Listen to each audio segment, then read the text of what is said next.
If you were into Nintendo in 2012, you might remember it as a pretty packed year, because not only did the 3DS XL and the Wii U release that year, Nintendo also had a bunch of highly anticipated games coming out as well.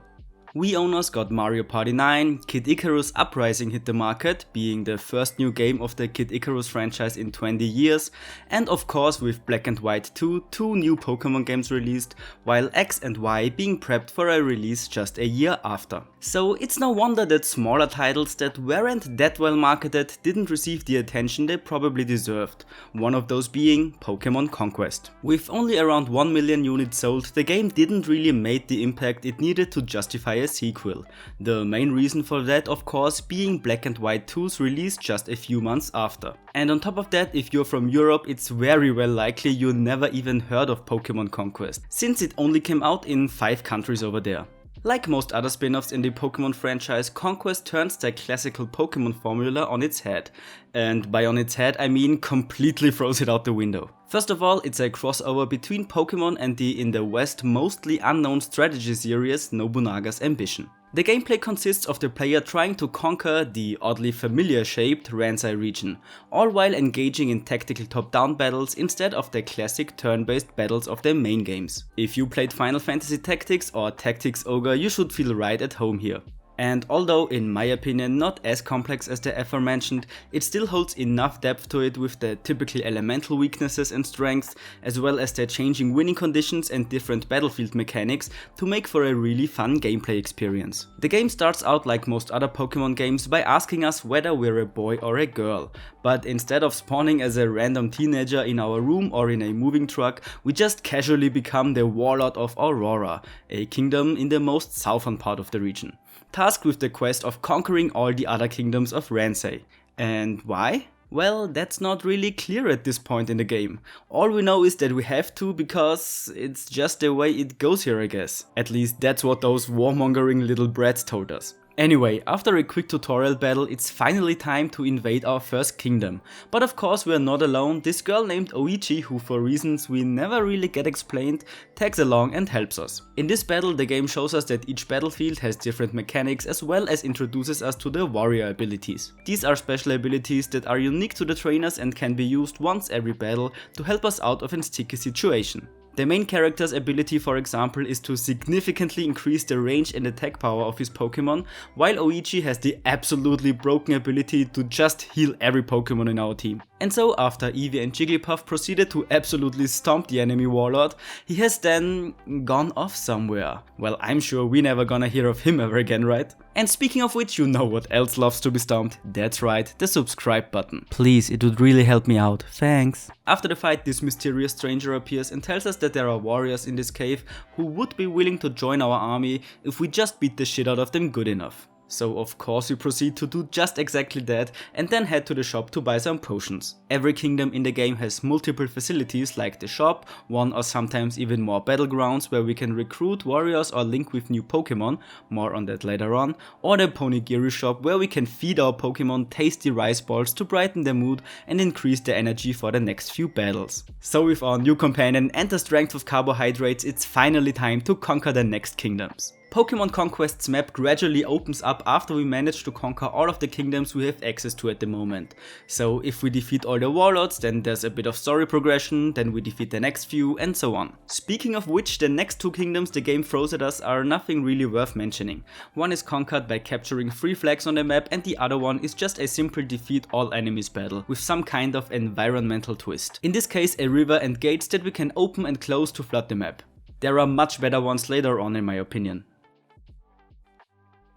After those, the game reveals that far in the north there is a warlord who, just like us, set out to conquer all of Ransai. Because as legend has it, the Pokemon which created Ransai, I wonder which one that could be, will appear in front of the warrior who manages to conquer all 17 kingdoms and will grant him its power. And Nobunaga, that's the name of the warlord in the north, of course wants Arceus, the mysterious Pokemon's power to destroy all of Ransai. Well, I guess we have no other choice than to put Nobunaga and his ambitions to rest. After that cutscene, the cycle repeats and the gameplay loop of conquering kingdoms, training our team, recruiting new warriors and stuffing rice balls into the throat of our Pokemon continues. So for the sake of the video, let's just skip ahead a bit to the point where the game teaches us about linking with wild Pokemon. Because let's be honest, it wouldn't really be a Pokemon game without the ability to catch new ones. But instead of cramping our future soldiers into tiny little balls, the people of the Ransei region prefer to form a link with them. Each warrior has a preferred type of Pokemon, and finding the perfect match for everyone makes sure our army's power is at the max. To link with a Pokemon, all we have to do is to beat a small one-button rhythm minigame and it's done. And it was around that time when I found a little button in the menu which piqued my interest. Password, huh? I wonder what that could mean. After a quick Google search, I found that back in the day Nintendo gave away codes for Pokemon Conquest at certain stores, magazines or events. So just like they still do today for their mainline games. And so I did what everyone would do and pretended I was back in 2012 and got my hands on a Gyarados code from IGN. After entering the code, a messenger delivers a message saying that a bunch of Gyaradoses, Gyarados, whatever, were spotted in their nearby kingdom. So we of course make our way there and let the protagonist and Oichi each link with one of them. Finally I can replace Jigglypuff with something more efficient. And while I'm on it, I think I'ma try a few fights with Eevee replaced as well. What I did not see coming though is that at this stage of the game Gyarados is kinda OP. Because the next kingdoms on the list did have a pretty hefty amount of fire and rock types in their army. So yeah, we just breezed through the next few kingdoms and recruited stronger and stronger allies and Pokemon until it was time for the next story bit. This time revealing that Nobunaga is, in fact, Oichi's brother. How could you? Well, whatever, let's just stop this guy then I guess. Also, why does he get to have a Zekrom? After many more kingdoms and me not switching back my Gyarados for Eevee, even though in the meantime I got the fire, water and thunderstones to evolve it, we finally made it to the last 3 kingdoms before the grand finale against Nobunaga. This is where in my opinion the game significantly picks up in difficulty and we genuinely had to use proper strategy and think about the placement and attacks of our Pokemon as well as when and how we are gonna use the warrior skills. Up until now I felt like Pokemon Conquest was a bit too easy for my liking. But since these 3 are Nobunaga's closest allies and are literally called Nobunaga's army, it would have been pretty disappointing if they were easy to beat. So yeah, we went on and beat them of course. And would you look at that, even those 3 little warmongering brats are here rooting for me, just as if they never had any doubts. The last kingdom left to conquer on our journey to become the very best like no one ever was Dragna, the domain of Nobunaga himself. And after a bit of chit chat with Nobunaga and one of his warriors, we got our ass handed. Turns out Gyarados is not the best choice against a Zekrom that's dragon and electric type with its electric move Bolt Strike. It also doesn't help that the mechanics of this map are kinda RNG based with what elements those poles are and yeah, we simply got really unlucky the first try. But I wouldn't be me if I wouldn't change the 3 strongest Pokemon in my team for untrained, weak-ass ice Pokemon for the next try, just because my brain went, ice is effective against dragon. So I switched out both of the Gyarados and Gallade for 3 Celios. They were untrained, didn't match with the warriors, and on top of that, in addition to ice, were also water typed. Yeah, I straight up forgot that last part. And what followed was the biggest ass whopping I ever experienced in a Pokemon game, and after that I just said, fuck it, I'll try it again with my first team. But this time a bit more cautious and leaving the Gyaradoses in the back out of Zekrom's reach. And surprise, after just using a little bit of my brain, Nobunaga stood no chance.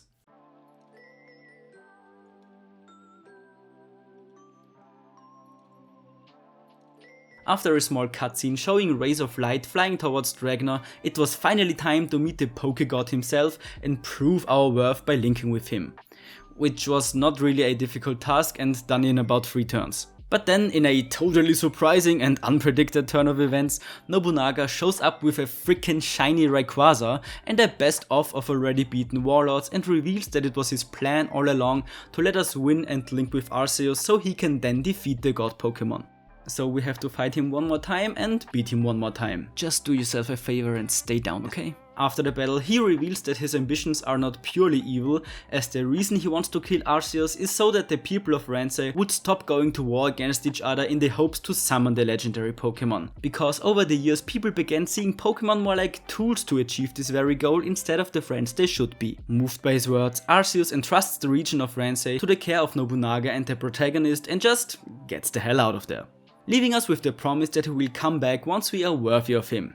Well, excuse me, I guess conquering all 17 kingdoms just isn't impressive enough. And after that, all of the 17 kingdoms were returned to their original warlords and everyone lived happily ever after, including the villain who threatened to destroy the whole region. After we beat the main story, the game throws us back into the main menu where we are prompted to choose one of several stories. And it was at this moment I finally realized why there's this huge difference in completion time between main and main plus side on howlongtobeat.com. Because as it turns out, the main story is basically a mere tutorial for what this game has in store. In total there are 37 stories to play, each varying in difficulty and some just as long as the main plot. Sometimes limiting the map to just 3 or 4 kingdoms for the duration of a specific story, sometimes making the whole region playable. Each campaign focuses on a different warlord and lets us experience the world of Ransei through their eyes. So to say that the post-game of Pokemon Conquest is big would be a massive understatement. Okay, let's recap. Fun gameplay, memorable characters and a huge amount of content. Pokemon Conquest had everything a successful spin-off needed, but unfortunately due to the release of Black and White 2 just a few months after, it never really had the time to establish itself in the market. And so Nintendo decided to never make a sequel and just threw it onto the pile of other Pokemon one-offs. But hey, with the revival of the Pokemon Mystery Dungeon series on the Switch, who knows, maybe there's still a chance that we get to see a remake or even a new Conquest. To be honest, I kinda doubt it, but hey, even New World became a decent game, so wonders still happen, I guess. And that's it for the video. First of all, a huge thanks to everyone still sticking around at this point. If you enjoyed the video and wanna see more gaming content in the future, please consider subscribing and liking, it would really help me out, especially as this is a brand new channel. Anyway, that's it for today. See you guys in the next one. Bye.